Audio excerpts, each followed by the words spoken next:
Hey guys, welcome back to my channel. So, andito po tayo sa aking alagang aso. So, pag-uusapan natin ngayon guys ay tungkol po sa gamot ng galis ng aso. So, meron tayong, kunti na lang siya. Ito yung naggamit namin nung time na ang dami niyang garapata. So, pakita ko dyan. So, ipapakita ko dyan guys yung nangyari doon sa sobrang dami niyang garapata. So, ito guys, ang nakalagay dito is panggarapata. So, Flea Remover Botany Berantasan Professional Pets are safe to lick. Yan, so pwede siya sa pusa, pwede rin siya.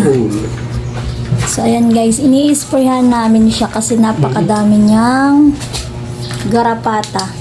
Ito guys, oh, kita niya. So, pansin nyo yan, mga garapata po yung mga yan guys. Nilalagay po siya sa nilalagay siya sa may chlorine. Ayun, may sprayhan si Tisay. Puro mo dito, mahal. Basa na yung ano yung ano niya. Tenga. So, yan yung nilalagay sa kanya. So, napapansin nyo guys, ang dami niyang sugat sa ulo. Sa ulo talaga ang punteriya ng mga garapata guys. Wala sa katawan niya. Sa ulo lang talaga ang gustong-gusto ng mga garapatang tumira. So, andito na yung aking Sasay. Hi, Sasay! So, ito ay si Sasayan. So, wala pa siyang ligo guys. So, check natin yung kanyang garapata dito. Wala na siyang, tingnan natin muna. Wait lang.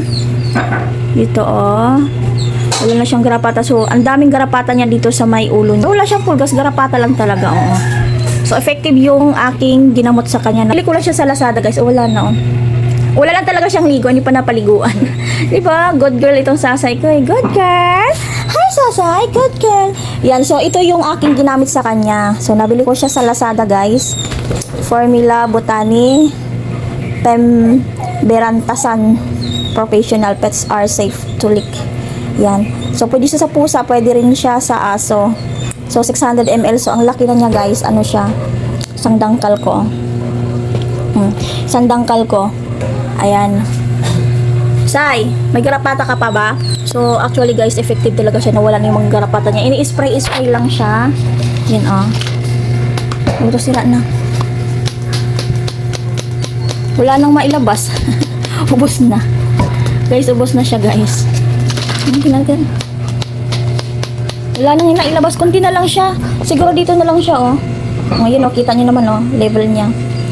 So, ayan lang guys, kung gusto nyong gumamit ng kung meron kayong alagang aso or pusa na meron po siyang mga garapata, so pwede ito guys. Sobrang effective sa kanya. And then, ayan yung mga ano niya, oh, mga instruction. So, hindi naman kayo mabahala guys kasi safe naman siya kahit didilaan niya yung mga part ng balat niya. Hindi kayo mabahala.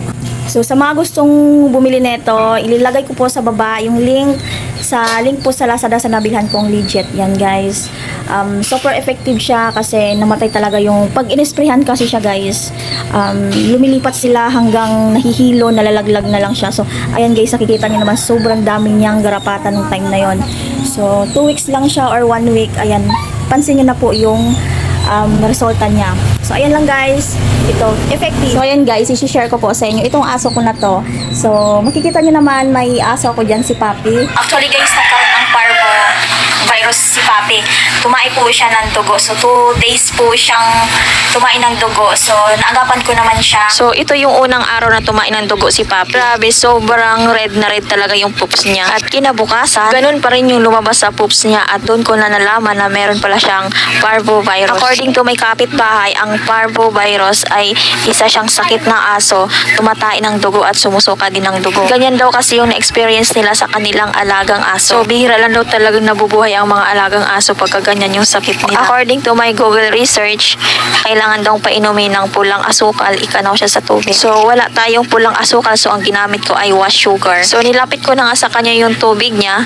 So, nakakaawa po siya guys kasi kita mo naman flat na flat yung mga paa niya, yung kamay niya, ayaw na niyang tumayo. Nanghihina siya at syempre naisipan kong maghanap. So, sobrang katanda na niya, namatay na siya. So, guys, ang pawis ko. namatay siya kasi sobrang katandaan na niya. Bigla na lang siyang namatay nung time na kinabukasan, nakita ko na hindi na siya, wala na siyang buhay, namatay na siya. So, meron yung nagbigay sa amin na ito, si Sassy. Hindi ko alam anong breed nito. Comment down below guys kung anong breed nito. Parang Shih Tzu or Halo mix na siya. So, ayan, binigay lang po ito sa, sa kasamahan ng kapatid ko. Ayan, nag-picture kami. So, ayan, si Sasay, mabait po ito. Kumakahol na siya kasi nandito si Pangit. Wala na. Pangit, hi! Yan. Maano na siya, tumatapang na siya dahil dun kay Pangit. Ayun, makulit kasi si Pangit. Hi, Pangit! Si Hi, Pangit! Ito, siya, mix din ito. Hi! Mix din siyang, yung kung anong mix, yung maliit na aso, ano ba tawag din, Sasay? Ito si Sasay kasi mabait ito, kumakahol-kahol na siya. Dati takot ito siya sa aso, takot sa takot sa mga tao, yan. Pag may aso tumatakbo din siya, tatago. Dahil kay, ang bawa naman ang bunganga mo. So, ayan, bye-bye lang Sasay, bye-bye na tayo, bye-bye. See you in my next vlog, bye-bye. Hey guys, meron nga pala akong i-share yung aso ko dati, namatay na siya guys. So, nagkaroon siya nung una, nagkaroon siya ng parvovirus, and then nagkaroon din siya ng seizure, epilepsy yan. Nangingisay lang siya, and then, after niya nangingisay, nakaihi siya. So, ito yung aso na nag-viral sa video ko. Ang dami pong mga nagko-comment, yung iba naman bad comment, yung iba naman good comment. So, nagamot ko naman siya ng home remedy, so, nakailang buwan din siya bago siya namatay. So, ang pinapainom ko lang sa kanya ay dextrose kasi hindi nga siya kumakain, and then wala siyang ganang kumain, and then, nanghihina siya. So, meron din akong ipinainom sa kanya, SMP, yun yung tinuro sa akin nung kumari ko. So, ayan, na-try naman natin lahat-lahat. So, ayan nga, pinakita ko sa inyo, may dextrose dyan. And then, dextrose powder, and then nabilhan ko nga siya ng SMP. Ayan. So, kinakanok ko lang siya, dinidikdik, kinakanok siya sa tubig. So, umiinom naman siya hanggang umabot siya ng buwan, mag-isang taon. So, naglagas na po yung balahibo niya kasi gawa nga siyang ginalis. Sobrang kawawa siya, guys, kasi, alam nyo, hindi namin siya mahawakan kasi nangagat siya, nakailang beses na siya nakakagat ng bata, siguro 3 times na ganon. And then, actually din naman talaga yun sa amin. Binigyan lang po yun sa tiyahin namin. So, marami po akong home remedy sa kanya dyan, mga vlog. So, kung gusto niyo pong malaman ko ano yung ginamot ko, pwede na rin po isilipin or ilalagay ko na lang yung link dito sa description box below. Nagulat na lang kami nung time na yon, umaga. Hindi na siya, akala namin tulog lang, pero hindi na siya, parang na siya heart attack. So, parang hindi na siya nagising, anong tawag dyan. Sobrang daming dinanas ng aso na ito. So, 13 or 14 years na siya sa amin. Ayan, namatay lang talaga siya sa katandaan kasi gumagaling naman siya dun sa ginagamot ko sa kanya. Ang dami kong home remedies ginamot sa kanya, nung epilepsy niya, minsan nawawala, minsan bumabalik. So, ay nung time na yun na nawala siya, so, magaling na siya nun eh. So, ayan guys, hanggang dito na lang aking vlog. And then, thank you, bye. See you in the next vlog.